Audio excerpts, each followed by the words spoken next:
welcome to another episode of Ordinary Working Joe. Today we're talking to Michelle Ward from Indelible IP. I recently met Michelle very briefly when she presented the Innovation Award to MyRams app at the UK Top 100 Go-To Companies Awards in Cardiff.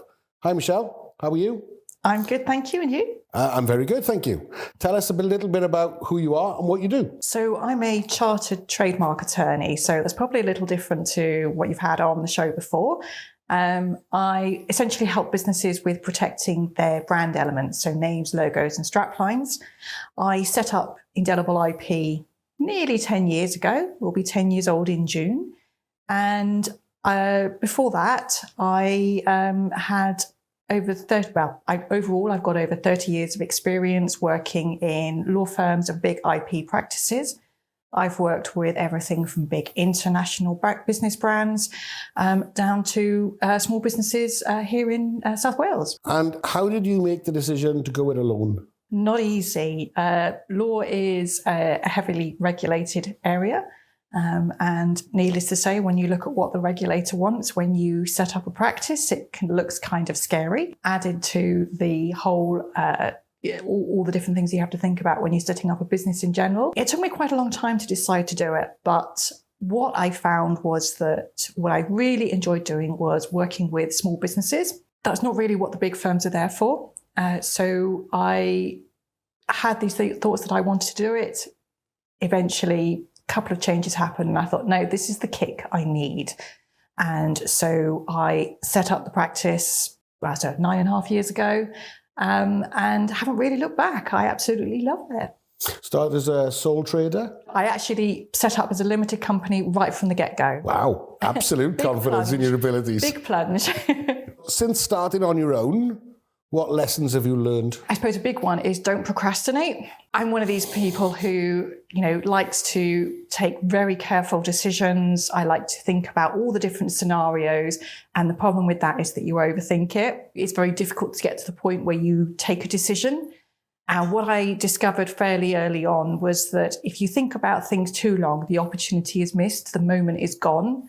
So over the years, I've learned to take decisions much more quickly, to not procrastinate, and also not to dwell too much on what I've done in the past.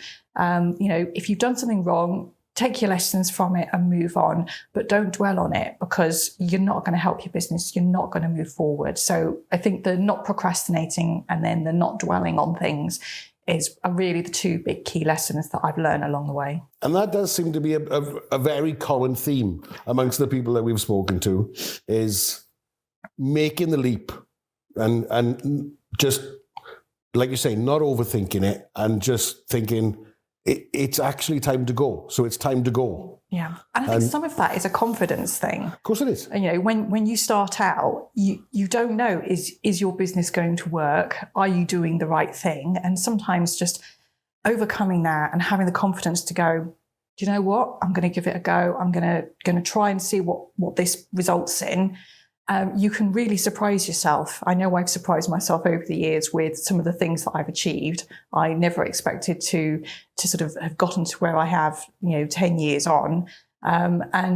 It is just that learning to have that confidence, not to suffer too much from imposter syndrome. Try and overcome that. Have the confidence to take decisions. Don't think about it too hard. Yeah, I completely agree with that. And I suppose it's having, again, a confidence in knowing that by going on your own, you're going to be dealing with people that are smaller companies anyway, because the bigger companies aren't going to speak to you because they don't know your abilities, that you haven't got a reputation to work with. So you end up working with people who are a similar size, small to medium enterprises, and they will relate to you more anyway.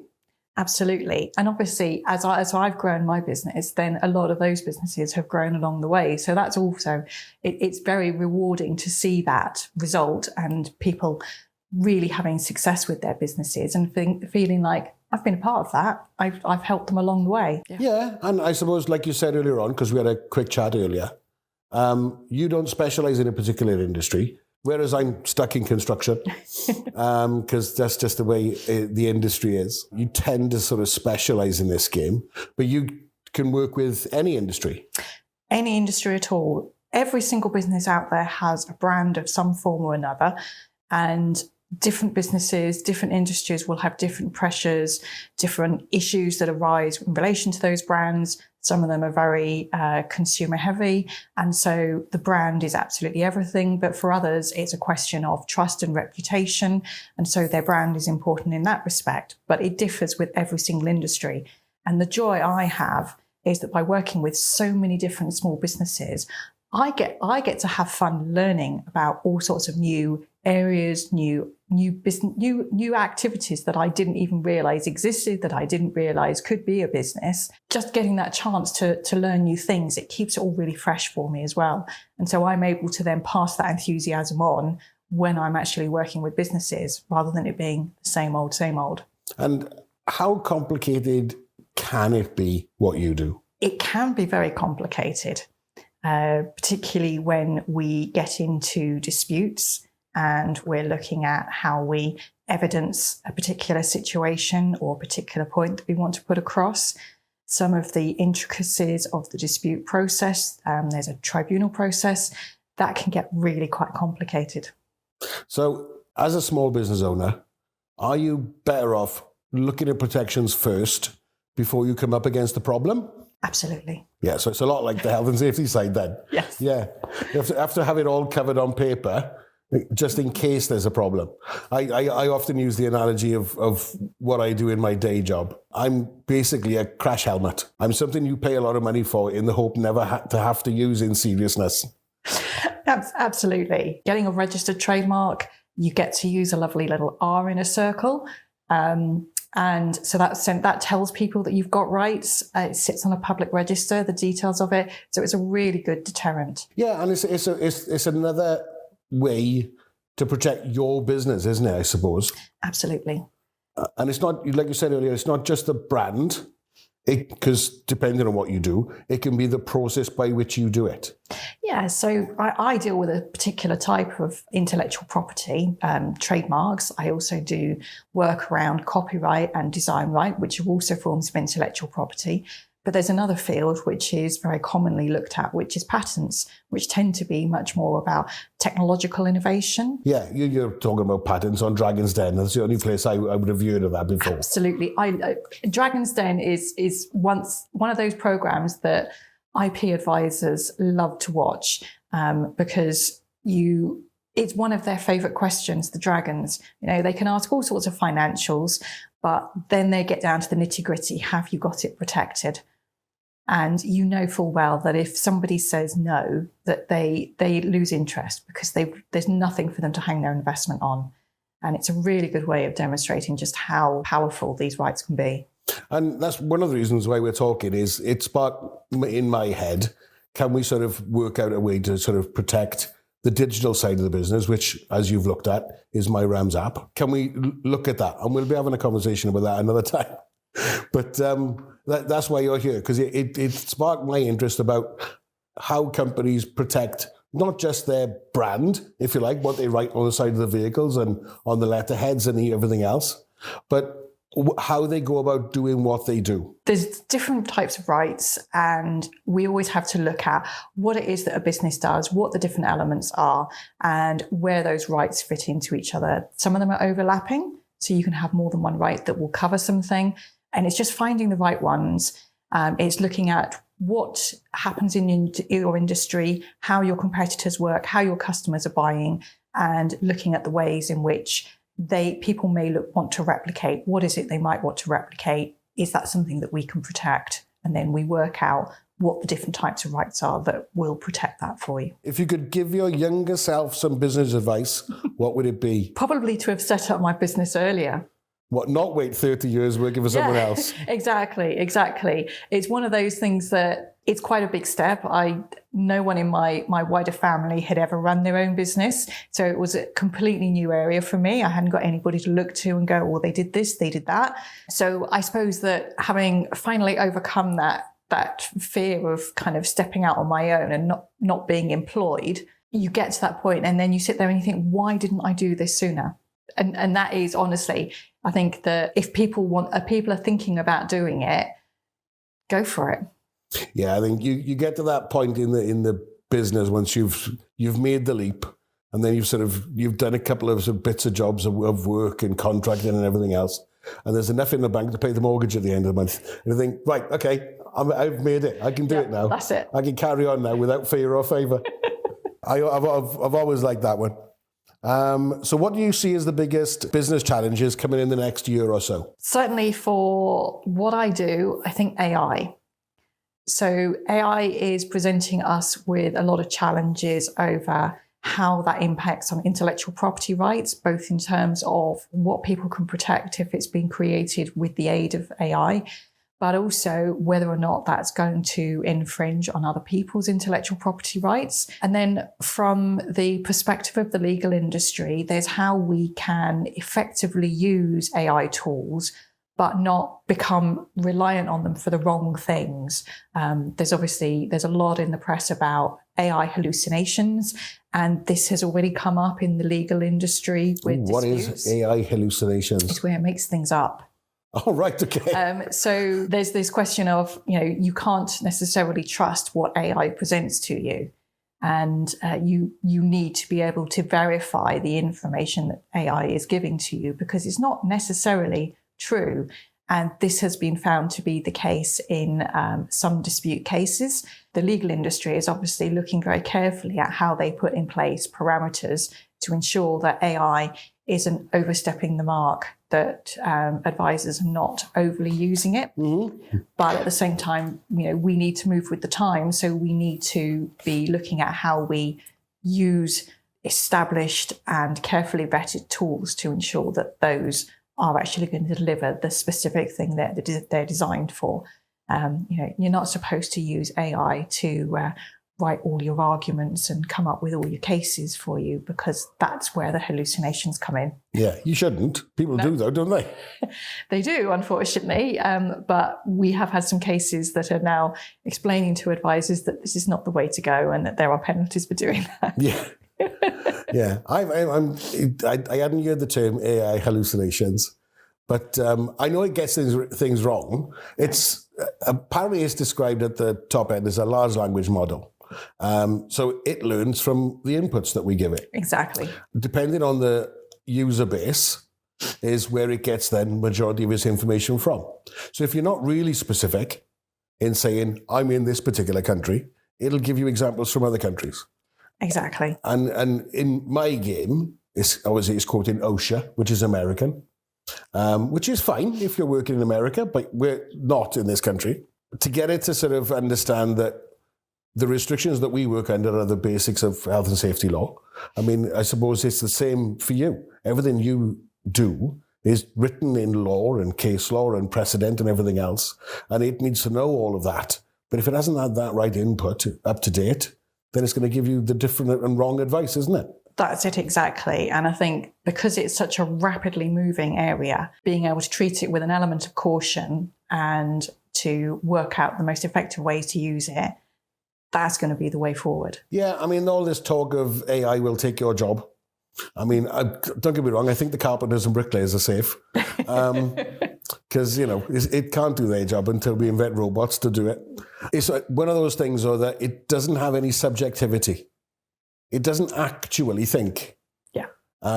So I don't see it being an immediate issue in the next 2-3 years, even. Post that, then, well, we'll all be learning, won't we? Yeah. About what its capabilities and limitations are.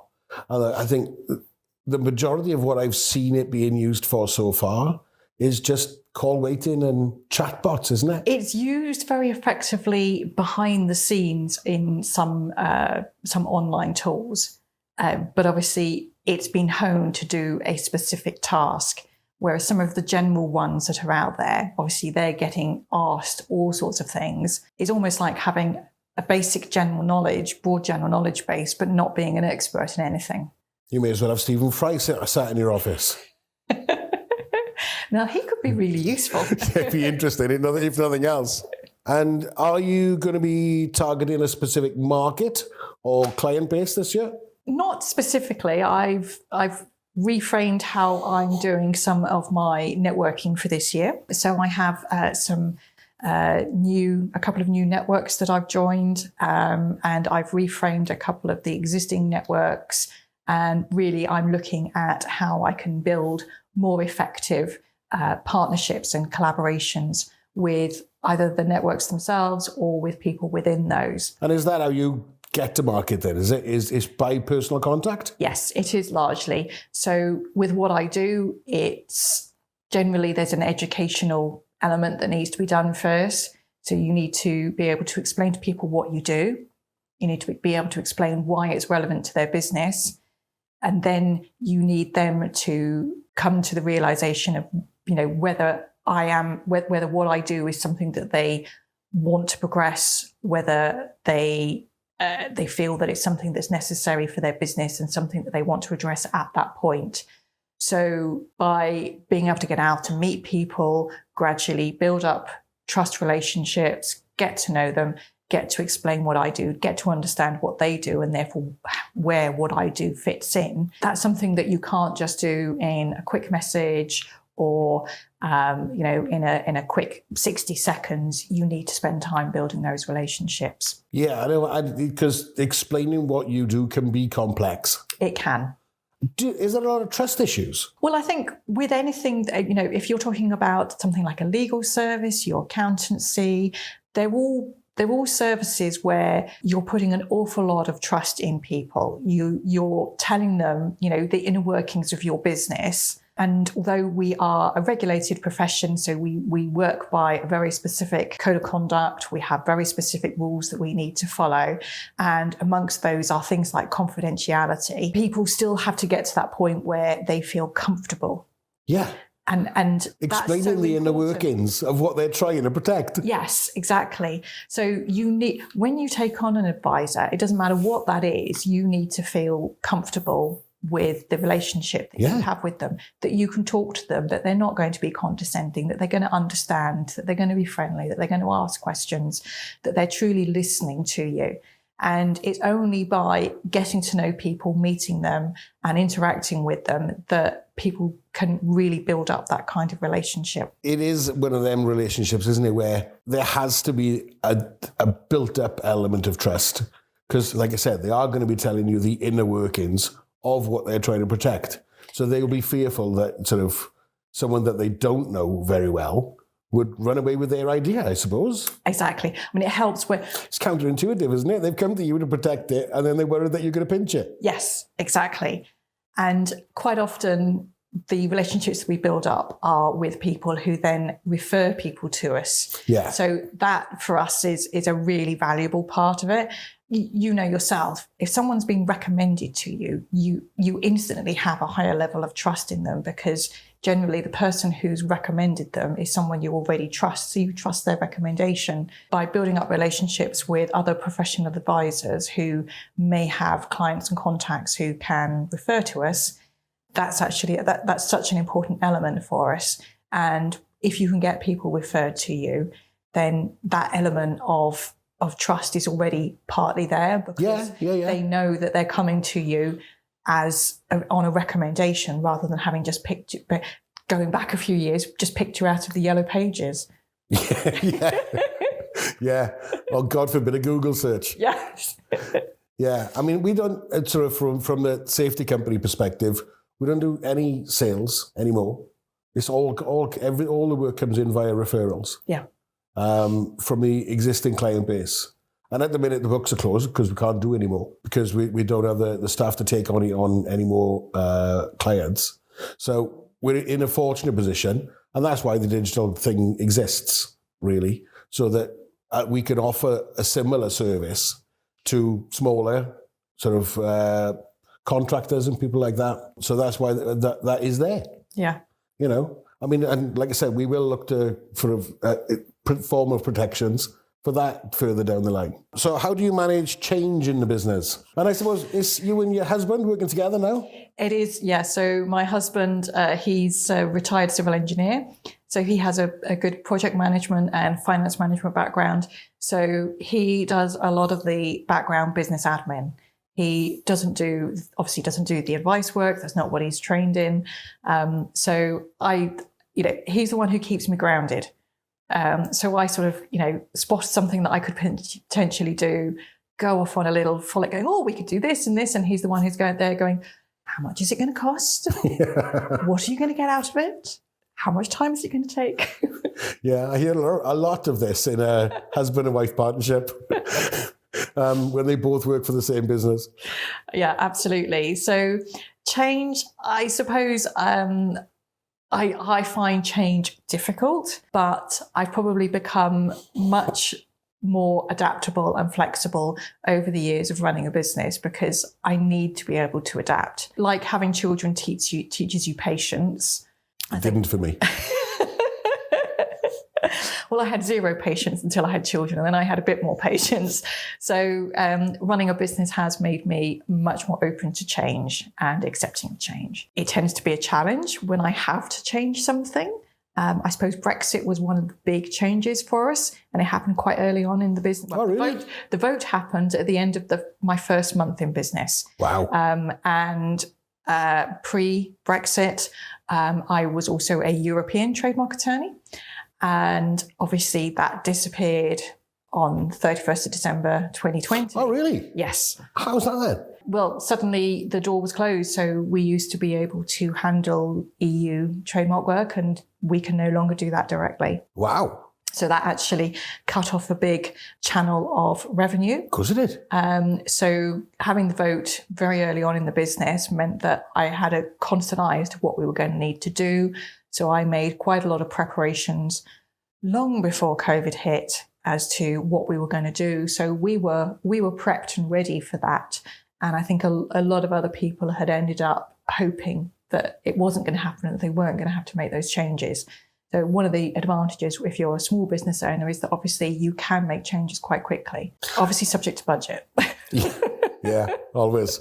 Everything's subject to budget. All the time. And obviously the approval of your partner. Yes. Now, you mentioned COVID. Yes. So how did that affect your business? It was like it fell off a cliff. Was it? Yeah. So I think there was that whole, we went into that first 3-week lockdown, and it was like everybody held their breath. And so everything stopped, and then it got extended.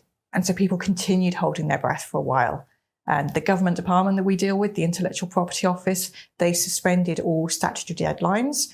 So there was no incentive for things to carry on progressing. When they lifted those towards the end of the July, suddenly it went absolutely berserk and everything picked back up again. But we had essentially a 3-month period when absolutely nothing was happening. So what do you correlate it going berserk with then? Is it people have had time to stop and think?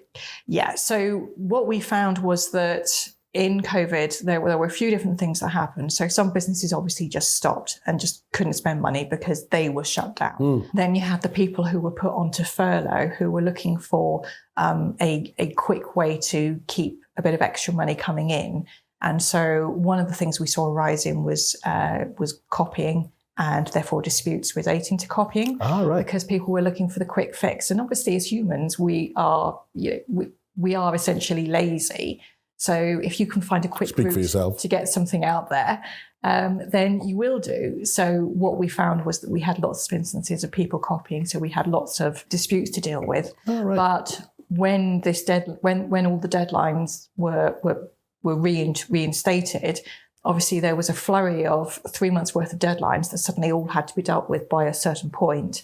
So there was a lot of stuff to do if people were wanting to keep things going. And at the same time, there were new businesses being set up. Not everybody was lazy. Lots of people were doing their own thing, coming up with their own thing. So we had a flurry of new businesses setting up, doing things that probably wouldn't have existed prior to COVID or wouldn't really have taken off in the same way, because people were finding new ways to do things completely in the online environment. So we had a whole flurry of new businesses set up, all of whom needed clearance checks, wanted protection putting in place. Borders started opening up a little bit again for stuff. So we started doing more international work again. All right, okay. Well, for me, it was the opposite, based on the safety company. It was one of those things where we increased the business by 2/3 during COVID. because it's a construction site. People had to go to work because there aren't 5 mile long screwdrivers and shovels. So they couldn't stay at home and do their work. They had to go. So we had to write paperwork for all of those clients who wanted to carry on building and doing maintenance, because especially the maintenance work, they still needed to go into people's homes. So we had to put all the necessary paperwork controls in place to allow them to do that. I mean, on the day that it was Johnson, wasn't it, that announced the actual lockdowns? Yeah. And that was one of the my longest working days ever, apart from when I was in the forces, because all the clients rang in the next hour and said, how are we going to manage this? Yeah. And then half of them said, well, we need letters, because if we get stopped by the police next week, go into work, we need to give them a letter from you to say that we've got permission. Yeah. And I said, all right, let me look at the law first. We'll work that out. I think we ended up issuing 3 or 4, and that was about it. Because it was a strange time, wasn't it? It was a very strange time. And I mean, I think, did he do his announcement like 7 or 8 o'clock at night or something? Yeah, it was in the early evening. It was evening. And everyone was, sitting there going, am I allowed to go into work? Am I going to be able to work? What am I going to do? Yeah. How do I go to the supermarket shop? Yeah, I spent a lot of time on the government website that night. I remember it well. At the kitchen table, because I didn't have an office then. I suspect that they were kind of like typing up as he was talking. Yeah, very likely. Yeah. If to say they were a haphazard lot is about as good as I can put it, because we're an apolitical podcast. We have no mention of it whatsoever, normally. Right, last question, and for me it's the killer question. How do you manage conflict in the business? And not just between you and the husband. Think about clients as well. We actually, the funny thing is that we actually are dealing with conflicts all the time, because we're dealing with conflicts between our client and someone else. So you'd probably think that we transfer a lot of those skills. I'd like to think we transfer a lot of those skills into, anything that arises within our own business. So as a profession, we always look to things, we want a solution. We don't want to be fighting to the bitter end. It's not about having your day in court. It's what's going to get everybody back up and running. And it's not like the legal dramas my wife watches on television then. No, right, okay. Unfortunately not. So I'll take delight in telling her that later on. So if we get a conflict with a client or with a supplier, then obviously we're having to look at it in the same way. Now, firstly, if it's a conflict with a client, one of the requirements of our regulator is that we do have a complaints procedure. So complaints procedure is fully set out, and beyond us, there is our professional regulator and there is the legal ombudsman. And we never obviously want anything to get that far. And I have to say, hand on heart, we have very few issues ever arise. Occasionally a question over an invoice or something. But again, we have to have very transparent invoicing. We have to be very clear up front about what costs are going to be. So actually, by managing that relationship, managing client expectations, it's actually quite a rare thing that we do have an issue. Okay, maybe had 1 or 2 issues with suppliers, but again, we've had to take the approach of explaining what the situation is, explaining what solution we want, and hopefully being able to either resolve it or walk away without any nastiness. It's something that no one ever likes to have to deal with as a conflict. But if you face it and don't bury it, and this is something that I always say to my clients, if you get that nasty email, don't sit there and think, maybe it's a scam, maybe it'll go away. It could be a scam. There's lots of scams out there. But at the same time, it could be a really serious threat of legal action, and burying your head in the sand and hoping it'll go away will not make the matter any better. No.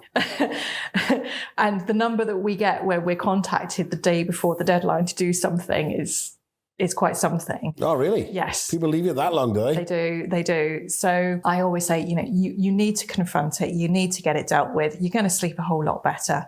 I know that for a lot of the clients who are contacting us when they have a conflict, it's that whole problem shared. It's a problem shared. It's a problem halved. Yeah. So actually, just getting it out there, getting it out in the open, getting it dealt with, is just something that you have to do. Excellent. Well, thank you for coming in. Really interesting subject, which I thought it would be. Thank you. So I'm really pleased. I'll see you. Are you going tomorrow to the Socket networking? Is it tomorrow? Next week? There's one tomorrow. There's one tomorrow, is there? Yeah. No, not tomorrow. I'm going to Oh, well, I won't see you tomorrow. Then we won't have a coffee together. Thank you for coming in. I do appreciate it. No problem. Thank you very much for watching, and we'll see you all again soon.